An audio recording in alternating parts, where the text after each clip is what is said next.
तो इसीलिए प्रार्थनाएं पहुंच नहीं पाती, वो सुनता नहीं, वो बकबक वाली प्रार्थना नहीं सुनता, वो किसी के विरोध की प्रार्थना। उसने कहा मेरे होंठों पर तू पैरा बिठा, मेरे होंठों की रखवाली कर कि मैं उतना ही बोलूं जो तू समझ जाए। वो समझता है। हन्ना जब प्रार्थना करती थी तो उसने अपने होंठों पर पहरा नहीं बिठाया था, जो आता था मुंह में बोलती जाती थी। मगर जब परमेश्वर ने उसके मन में डाला, उसकी प्रार्थना को चेंज किया, शब्दों को चेंज किया, क्योंकि एली कहता था ये तो रोज आकर बुड़बुड़ाती है, जोर जोर से चिल्लाती है, तो वो चिल्लाहट जो थी उसकी नहीं सुनी गई। तो एली भी, याजक भी चुप हो गया कि ये तो रोज आके बोलती है, इतना चिल्लाती है, ये तो सिर खा जाती है।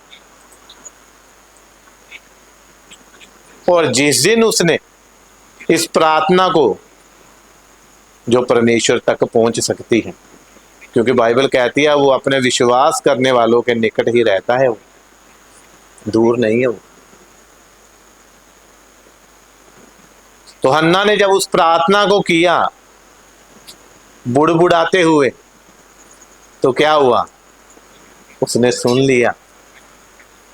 एली ने भी कहा उसी दिन कि आज तो इसकी आवाजें तो नहीं आ रही, आज ये परमेश्वर की सहायता, इसकी आत्मा को पवित्र आत्मा ने टच किया है और इसको प्रार्थना सिखाया है।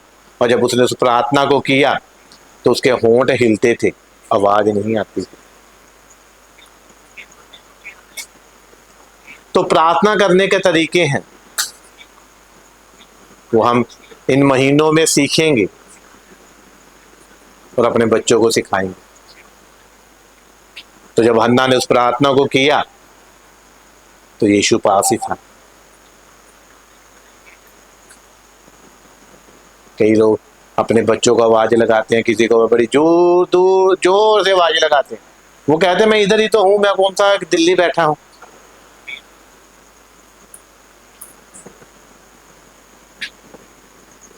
तो उसने जब कहा कि मेरे मुंह पर पहरा बिठा, मेरे मुख पर और मेरे होंठों की रखवाली कर कि मैं ऐसे ही शब्द बोलूं, ऐसी प्रार्थना करूं, तेरे वचनों के बीच में से हो और जिनको तू सुन लेगा।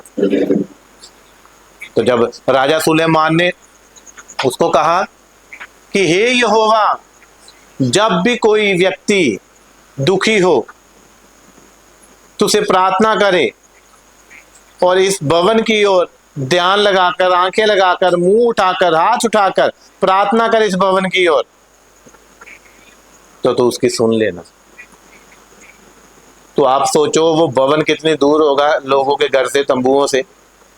तो वो चिल्लाकर नहीं बोलते थे, पवित्र आत्मा उनकी सहायता करता था। कितने जन समझ रहे?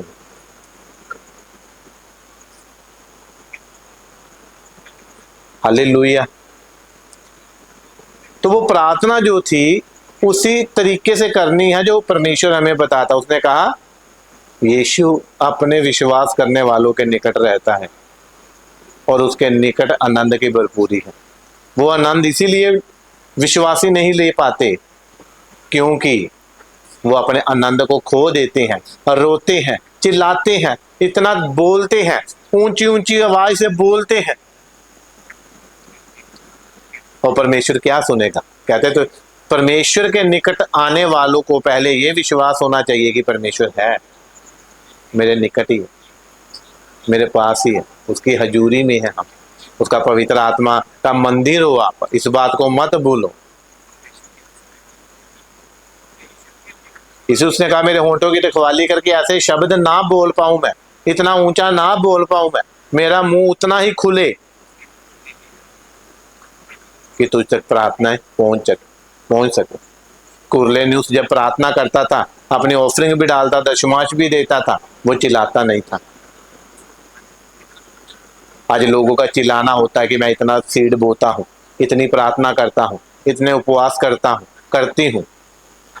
वो सुना नहीं जाता, वो कबूल नहीं होता।